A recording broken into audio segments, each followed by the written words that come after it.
Hey everybody, what's up? Welcome back to the Archive Dive. Today is our second episode and we're covering Dungeons & Dragons again. We're going to be going over lore. That's right, all of it. All of the lore. All of Dungeons & Dragons lore.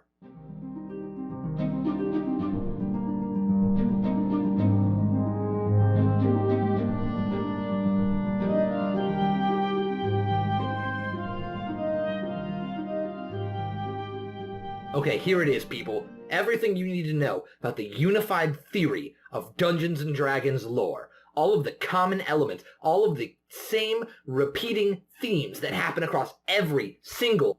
Eberron's deities aren't like everyone else's deities, they're like actual concepts. Looks like in Curse of Strahd, Barovia is... Great, whatever. Its planes don't follow the Great Wheel or the World Tree cosmology. What does coterminous even mean? Okay, look, Ravnica isn't even Dungeons & Dragons lore. I don't have to cover it. Okay, so... turns out they're all pretty different. May have been a little ambitious at the start there. So let's ramp it back and start it on over. So actually, we're going to cover the lore of the Forgotten Realms. Yeah. Just that. So why would we start with the Forgotten Realms? Well, 90% of all of the material that's written for 5th edition Dungeons & Dragons takes place in the Forgotten Realms.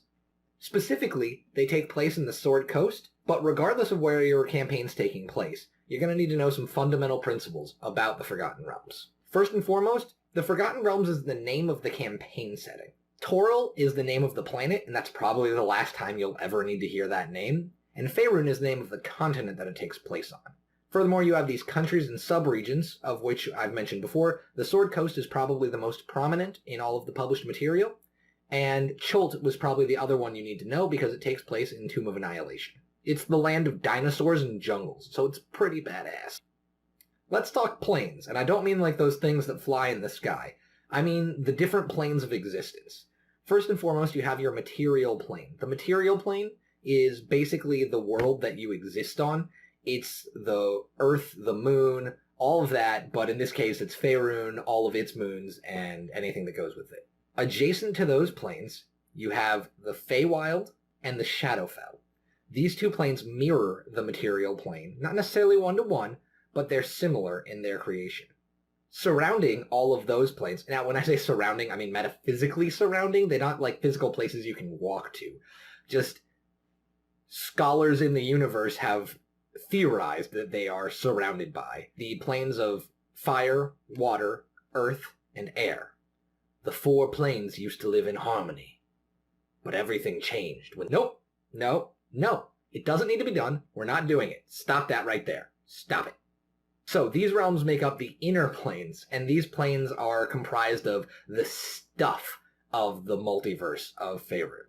Next you have the astral plane and the ethereal plane, and these are basically your transitive planes, and they allow you to move between the inner planes and the outer planes. Lastly, you have your outer planes, and your outer planes are the planes of thoughts and ideology, of the actual alignments of D&D. You have good planes like Elysium, and you have evil planes, that's a capital E, evil, like the Nine Hells or the Abyss. These planes are homes to deities, demons, devils, and other really powerful creatures. So speaking of deities, Faerûn is polytheistic, and the gods are very much real. They are entities that communicate with mortals, generally through signs or through omens. The gods are worshipped vocationally, meaning that you have farmers who give offerings to Shantae, or hunters who might worship Malar. You'll also see that people will worship the deities in situational contexts. You might have people praying to the god of tracking if they're trying to take down that buck, even though their main god is Malar, the god of the hunt. Clerics and other beings that gain the ability to cast divine spells get their power from the gods in this setting. Now, in Faerûn, you don't have a hierarchical pantheon like you would in, say, Greek mythology, but what you have is a series of pantheons that are organized by basically what they do, functional organizations of pantheons. In addition to the deities that are presented in the PHB and the Sword Coast Adventure Guide, you also have the deities of non-human races. And this doesn't mean that your non-human races can't worship people like Auril or Dante, but it does mean that they have their own specific deities, like Corellin the Rethian for elves, or Carl Glittergold for gnomes. I'm keeping it. For the purposes of the afterlife and resurrection, the dead go to the City of Judgment. Kelemvor sits trial over people's souls. Once Kelemvor has taken your measure as a person, your soul is collected by the deities or servants of the deities to bring you to the appropriate afterlife. Now, if you were particularly faithless, you'd actually be placed and built into the thing called the Wall of the Faithless that keeps the City of the Dead separate from the lands of the living. So yeah, religion's a pretty big deal in Faerûn. Magic is a pretty complex concept, but we can get through it pretty quickly. Suffice to say that there's this element called the weave that runs through everything. Spells are created by gathering and manipulating threads of the weave and changing them and altering them to create a spell that affects the world. Now, in many of the published adventures, you're going to run into these different factions that exist across Faerûn. So I think it's important to at least briefly go over each of them so that you can have a little bit more understanding of them. If you're a player, you can work it into your backstory to make you more grounded in the world. And if you're a DM, you can help bring your world to life by bringing in these factions. First, we're going to talk about the Lord's Alliance. The Lord's Alliance is a loose confederation of lords and agents that have basically banded together to prevent any sort of calamities from befalling their mutual interests. These interests include the various city-states and trade routes that make up the North, specifically the Sword Coast. Currently, there are 10 members of the Lord's Alliance, and when I say 10 members, I mean 10 city-states that make it up. The 10 members include Waterdeep, Baldur's Gate, Neverwinter, or even smaller towns like Amfell, Daggerford, and Longsaddle. It's important to remember that the Lord's Alliance exists as a self-serving organization. Yes, it's very important to protect the civilization and the trade routes of the North, but that exists so that they can assure their own mutual survival. If your character is a part of the Lord's Alliance, consider the fact that you might be an agent that's on the lookout for threats to civilization and trade. Next up, we have the Harpers. They're a decentralized, cell-based organization of spies and operatives. They believe that you can never have too much information, but they do believe that you can have too much power.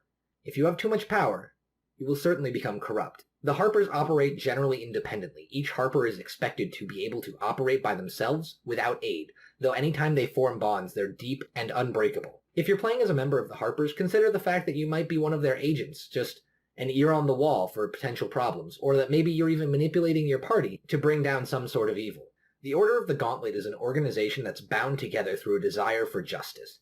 At a 10,000-foot view, they may look a lot like the Harpers. They're striving for good, after all. But the way that they go about it is extremely different. They're an organization that believes in camaraderie and faith. Faith in your god, faith in yourself, and faith in your friends.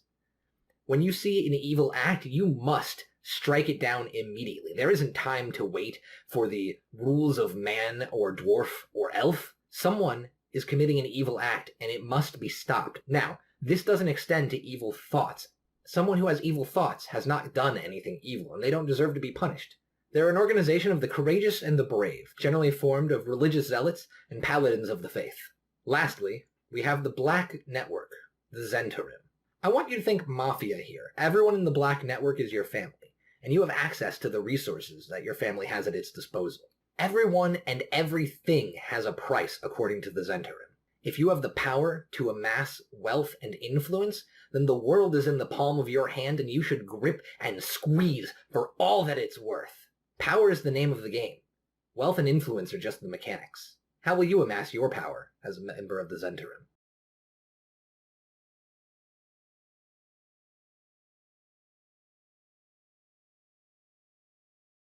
Bringing these 5 factions into your game, or knowing about them and working them into your character's backstory, can really help bring your Faerûn setting or your character to life.